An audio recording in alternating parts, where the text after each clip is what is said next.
invincible Theropon layer. He will meet you at whatever level at a low level, but the depth of his divinity, the depth of his goodness and kindness goes on forever and ever and ever and ever. And that's what's called holiness. But really, it's super, super, super. The way to try to explain it, super, super, super goodness. You've never seen anything like it. It's like a whole ocean full of goodness that gets dropped on you. A whole ocean full of love. A whole universe. And that's why you'll be spending eternity understanding who God is, because it's the infinite Almighty God. It's shocking. It's hard for the human mind to understand, because when you go through God, you'll find out immediately as you step over into eternity. Eternity exists. Really, you're in eternity right now. It's just that you're in eternity in a spot where there's a timeline. God's created a timeline, and we're in it. And then we have to do our part while we're in it, and do everything we can to help things go well. It's a testing ground. It's a testing ground to see who will appreciate their Creator enough to give back to Him when He asks of them. And what He asks is that you just believe that I'm that good, and that I came down here myself and to make things right, and paid the price for you so you can come back to me and be back with me. That's really the test. Are you going to accept the grace and goodness and kindness of God? Yeah, people watch crazy movies all day, but they can't believe something like that. It's like, it's crazy the things that people will believe and won't believe, and it doesn't matter what you show them or tell them. I mean, it does matter. It's just hard for some people. When they get squirreled away, Brad, they go, listen, I went on my virtual reality, and you can see what people were doing for thousands and thousands of years. They basically were carving rocks, building things that would take hundreds of years to make. Cities that would take hundreds of years to carve these stones out and make them. And they enslaved their fellow man and did all sorts of crazy stuff. And God has patiently waited until he would eventually could come to straighten the mistake out. Of course, where God's at, there's no time. He looks back on the history of mankind and said, it was just yesterday to us. There is no time with him. So, but he's interjected himself at a certain point to correct the mistake that mankind has made by becoming a man and taking the full brunt of what man was going to have to pay. Somehow, God was able to pay for it himself. It's like a father is able to just go bail his son out of jail. I'll put up the bail, Or someone taking somebody else's punishment. They don't have to take the punishment. Someone else takes it for him. But yet, Jesus was innocent. He was only a human being. And God knew that before he made man, he had it all figured out. Every person is a product of God's imagination. He came right out of God's mind. You came out of God's mind, Brad. That's why you're important. The Lord does not take lightly his thoughts. His thoughts are eternal. He wants them to go well. He made mankind like himself, so he can enjoy us forever, and we can enjoy him as our Heavenly Father forever, and all that he has. He has everything, Brad. Everything you see in this world, God has with him and more. Far more. And he wants us to enjoy that forever. This is kind of random, but my biggest thing about people that just refuse to believe is how they believe in two things. They'll say that, we're probably one of many things out here in the universe, even though they can't prove that there's all these other things out in the universe. And it all came from, so the Big Bang, the theory of the Big Bang is that everything came from something smaller than like a marble or something crazy like that. It just doesn't make sense, both those things together. So like we can't see any other thing, even though we've looked out light years. We can't actually see the origin of the beginning of everything, but they state that they know the beginning of everything because of the way that physics work, and they're saying that it all came from this. So I just don't like how they make these wild claims. I don't understand. Like gravity, True science always points back to, listen, there's no explanation for a real science. True science, we can go fact upon fact. Eventually gets back to, like, there's no explanation for how this began. Except there is an explanation. Look at this divine order. Look at this divine intelligence. Look at how many miles we are from the sun. Look at the field of the earth. Look at the magnetic field. Look at the genome system. Look at all this. You can see that it requires intelligence. Observation will tell you that. Have you ever seen the an genome airplane? system? The genome system is just way underrated too. People like the way people think that just evolved. I'm like, that's one thing where I go, yeah, I can see why if you don't believe in God and you believe in the Big Bang, you almost have to believe in aliens because everything here is too complex. So they're like, oh, it must be aliens. It's like, okay, so you believe in God, but it's not any of the gods that everybody's seen in the past and experienced in the past, and it's definitely not the Christian God. It's like, okay. Well, a lot of things have been done in the name of Christianity that don't really reflect. See, God isn't about religion. He's about relationship. That's why Jesus had such a hard time when he came, is because they were all about religion. They were about upholding Moses' religion and what they thought was God's religion, but it got perverted to the point where it was just man trying to control people through a system that the Lord had set up that was meant to be there temporarily until the real solution to the problem was to come, which was God was going to come himself. It's like the old saying, you want something done right, you got to do it yourself. That's what the Lord did. He had to come himself to fix the problem. So, but the graciousness is, when you see how vast the universe is, how many trillions of galaxies there are, and then there's a being that created all this, but yet he shrunk himself down to our size, the minuscule size we are.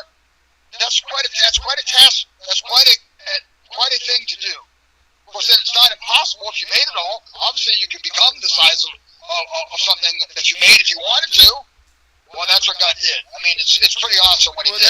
That's the thing. Here's the thing.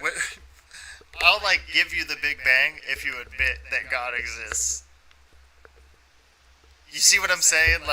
Okay, so all of this came from something the size of less than a marble. So you definitely believe in God and just don't want to say it, because that's wild. That's wild. You literally just have That takes a lot of faith. It takes a lot more faith. It takes a lot more faith to say no. It just happened, dude. Than to be like, yeah, there's something greater than we are. You know how we make lesser things? Yeah, it made us. It's like that's how hard is that? I don't get it. It's almost like it's actually like an unworking of instinct, because it's actually instinctual to believe that. And then Dad, I'm obsessed with nature and stuff, and that's one of the biggest reasons they're ripping people away from nature, is because nature makes you see oh, there's a system here. This is like this. It feels set up. It feels set up. I don't know. It's there, but to me it does. No, you do know. You hit it on the head. I've had Lord actually tell me that. He said many people. He told me years ago. He said many people love nature, and they indirectly like me, but don't know it. If you like nature, you really would like God. If you got to know Him, you would like Him, because that's His stuff. If you like dogs, if you like your dog, you would like God because He made that. He made that little guy. He made him for you. He made cats. He made squirrels. He made it all. I watched the ducks fly, and I would get such a kick out of it. Since I know the Lord, though, it's like I see a little bit of the Lord's personality. It's fun. When I see them, I enjoy seeing them because what's crazy about dogs is that God made wolves, and then we made dogs. Well, I guess it's that way. I don't really know. That's how it is. That's how it is. If you go back and you look at the history of dogs and cats didn't evolve. They changed, but they look pretty much the same. They look less like a bobcat, but they pretty much were just little bobcats, and now they're house cats. Bobcats are really mistaken for a cat. A small bobcat you can mistake for a cat. It looks just like a cat, exactly. Yeah. And they were small back then too. So 470,000 years ago is what the evolution claims on cats. They've been the same for about that long. Dogs, we've been domesticating wolves for 40,000 years, and they have they've changed to pugs. Think about that. Think about the influence that we have. Well, they say the dogs have the greatest range of genome than anyone does. It's almost like they have something special about their genetics. Nothing else changes that much. What else out there does that? Yeah. Isn't that weird to think about? Dad, what else? Give me one other animal that we've changed that much. But we haven't worked with a lot of them. We haven't worked with porcupines. And that's what it makes you realize. It makes you realize they're the only animal that we've gotten that close to. That's like, and it makes I was obsessed with this earlier today. I was obsessed with this. That's why it's fresh on my mind. There's something about dogs that's like so special. I think they're like hyper intelligent in a way that we can't understand. Because like they're the only animal that was like, hey, I think I should probably just like be friends with these humans. And not just like a cat was. Like they were just like, yeah, I'll be here. They're like really, really friendly. You know, Brad, let me tell you this. At night, Chris, we always watch these 10-minute, 15-minute cat videos, and people will put their thing on there of squirrels. And one guy caught a little red squirrel as a baby and raised it. He thought he was going to release it in the wild. And this thing, squirrels are extremely intelligent. This thing is so domesticated. Kisses him, it won't go anywhere without him. He tries to take it out of the house, it runs back in the house. They are so affectionate. I never realized that any wild animal. One lady, she does it with possums, for God's sakes. And it's amazing that you take these animals, and they all want to be loved. They all want to be bond with the person that they're with. It's really wild, and they become very, very close. The squirrels are what blew my mind. I didn't realize squirrels are that intelligent. They're extremely intelligent. It's like having a miniature dog. I think dogs are on another level, man. I think dogs are like really underestimated, like very underestimated. I was just like really heavy thinking about it earlier today, and I was like, man, if I would have done something important in my life, I would have been cool to dedicate my life to like full communication with dogs. Like if you could just like fully like, I understand exactly what my dog's thinking right now. Exactly what my dog's thinking. And then if you could get them to understand more complex thought and understand exactly what you're thinking, man, that would just be like, they already socialize with us to where it's useful. But if they understood like technology, we could have these dogs doing some wild stuff, man.